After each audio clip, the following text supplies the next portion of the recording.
Hi guys, we up to the next chapter of the Christopher Lee Dracula movie, and this is called, let me get it right, I don't know why I got the German poster version of the title, but it's called Taste the Blood of Dracula, and again, let me just say this is from the 4-pack, Taste the Blood of Dracula, and it's a good title for it too, by the way, because it does make sense, and of course, this one takes place right after Dracula has risen from the grave.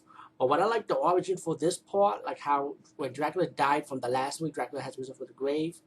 Um, the guy. Okay, let's just say how the movie starts off first. First, we have this fat guy, right, bragging about his adventures and stuff. During the horse and carriage ride, he showed this snow globe to these two people in the carriage, and the guy wants it, you know. So they pretty much push the fat guy off the track, and the fat guy is running around the woods, and he's hearing screams, right? And guess what scream he heard? He heard the scream of Dracula just getting killed just now in the last movie, which was Dracula has risen from the grave, with the cross stabbing to him, and the eyes are blurred out. When you see the ending for that movie, you know what happened. So the fat guy witnessed this Dracula's death, and when Dracula died, the fat guy, the fat greedy guy, I'll call him, took Dracula's necklace, like necklace that said Dracula on it, and pretty much that's where you get the title, the Taste the Blood of Dracula, and so that's pretty cool, you know. It's just Dracula just died from the last movie. What a great origin to begin this movie with. And the guy witnessed Dracula's death. Anyway, after that, then you got the movies introduce you to the heroine, who later will become like the villain of the movie, also in a way. And she has some daddy's issue, and the father don't want her seeing this guy. So, so the father's like you know, he's talking one thing to his daughter, but he does his own sin shit.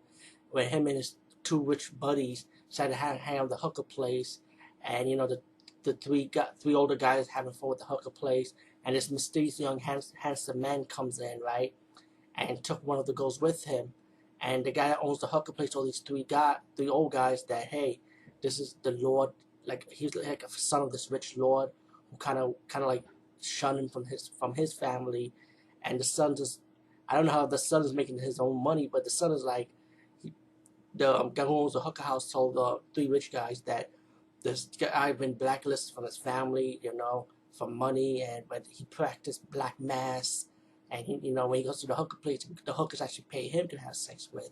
So that's kind of crazy. I guess that's how he makes his money, hooker money. Wow, gigolo.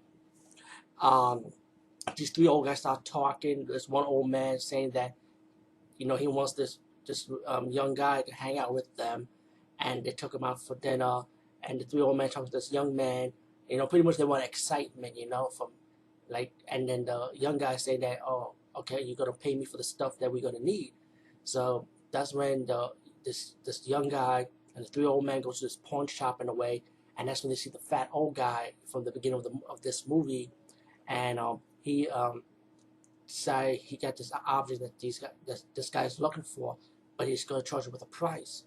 And the guy who's going to practice the black mass told the three rich guys to buy this item, which is the item of the Dracula's medallion, the cape, the ring that the fat guy stole from Dracula when he was dead, and also a tube of powder, was the red powder of the blood of Dracula.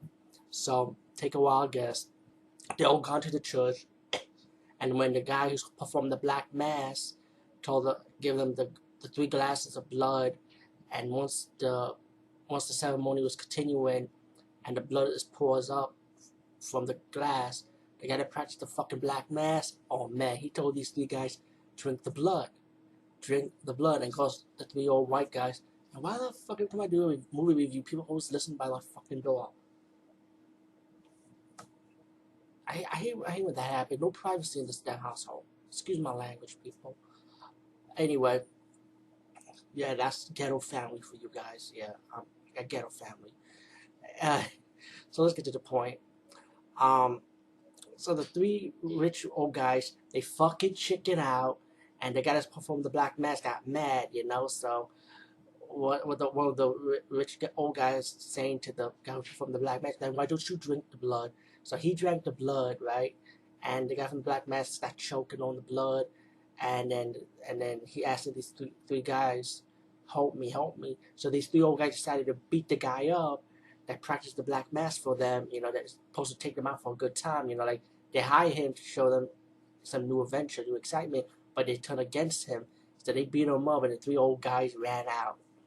Then later on, the smoke start going over this guy's body in the church from the black mass, and take a while, gets all the ash, the dirt covers his body, and it broke. And guess who he became? He became Count Dracula himself. And now the young guy who performed the black mass is Count Dracula. Wow, we're 5 minutes in this review. Damn, this is bad of me. Anyway, so Dracula got he's risen from the dead once more, and he said that they disrespected my servant, and pretty much Dracula's gonna get revenge for him, killing the three guys that betrayed him. So what Dracula did is he hypnotized the daughter of the first old rich guy, and he told the daughter to kill her own father, which she did.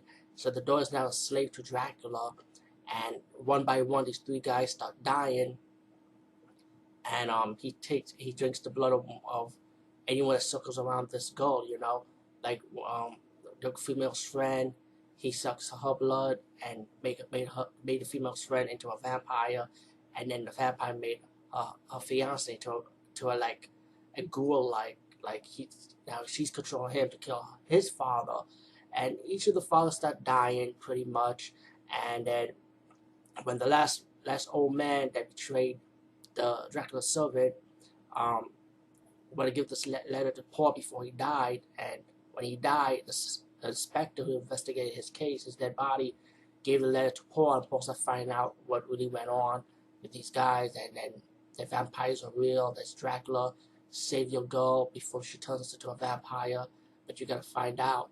So then Paul, who's like the lover of the heroine of this movie, who was controlled by Dracula, he started going to the church, fight Dracula off, and Paul tell his girl, like, snap out of it pretty much. You're being controlled by him. You have a right to pick between good and evil, And then when the daughter finally awakened from the trance, Dracula started going crazy. He's like throwing sticks, stones, And then behind the glass was a cross of the church window, and then he started seeing like how the church used to be before it was messy, and he started hearing like sinning, like it's like going like dizzy. He fell down, and that's when Dracula died. It turned into ash,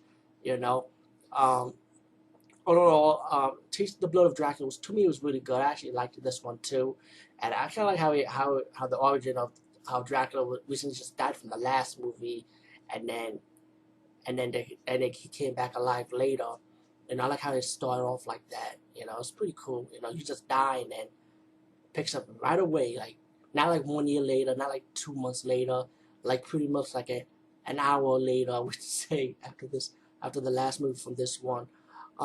Taste the Blood of Dracula. Go get it. It's part of the 4-pack. And peace, guys. See you later.